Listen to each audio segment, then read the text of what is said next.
Welcome to the SP API Security and Compliance series. Today, in episode 1, we will examine network protection fundamentals, a critical component for secure SP API integration. Today's discussion covers 4 essential areas: core components that form our security foundation, network segmentation strategy for robust protection, implementation guides for both on-premise and AWS environments, a comprehensive implementation checklist. Each of these elements directly aligns with Amazon's data protection policy requirements. Let's examine our core security components. The data protection policy mandates 3 fundamental elements. Network firewalls serve as our first line of defense, controlling all incoming and outgoing traffic. These must be configured with default deny rules. Intrusion detection and prevention systems provide continuous monitoring and threat detection. These systems must be regularly updated to maintain effectiveness. Antivirus and anti-malware protection forms our third component, requiring monthly updates at the minimum. Now let's look at network segmentation, a critical aspect of our security architecture. I'll show you 2 approaches, one that creates security risks and other that demonstrates best practices. First, let's examine a common but problematic setup.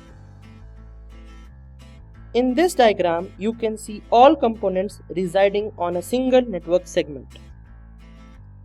Applications, databases, and admin access all share the same network space. There are no clear boundaries between development and deployment and production network. There is limited ability to control internal access. Most importantly, if one area is compromised, everything is at risk. Now, let me show you the recommended approach. In this diagram, you will see proper segmentation in action. Development environments completely separated from production.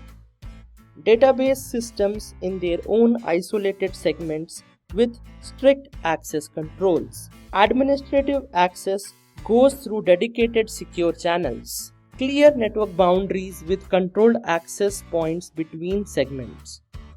This segmentation strategy reduces your attack surface, provides better access control, and helps maintain compliance with Amazon's data protection policy requirements. Let me walk you through the critical aspects of an on-premise implementation. The key here is proper resource placement and segmentation. First, your application servers need to be in the dedicated segment, separated from other components.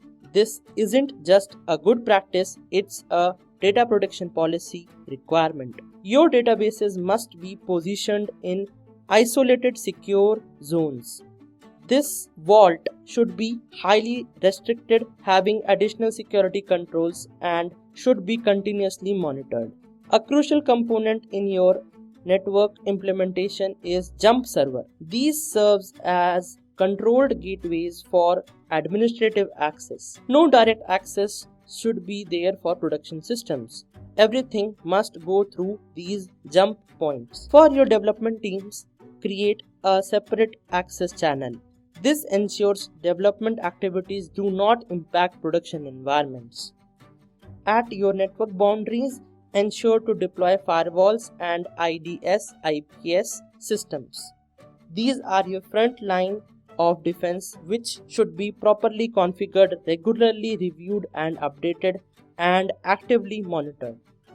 Let me walk you through an example AWS implementation. While your specific architecture may differ, these are the key security components you will need. Start with VPC for proper network isolation. Implement security groups and network access controls.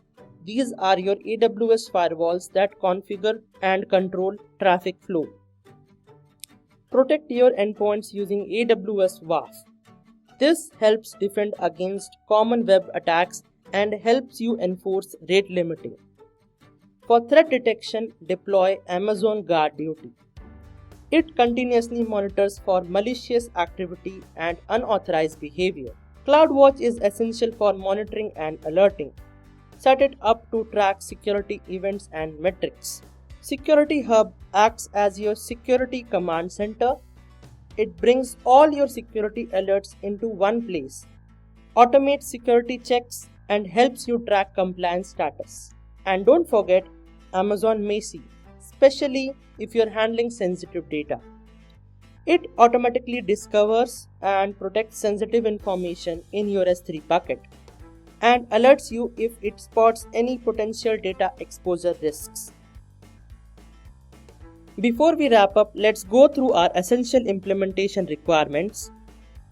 First, default deny firewalls must be in place at all network boundaries. Deny all traffic by default and allow only what's specifically needed.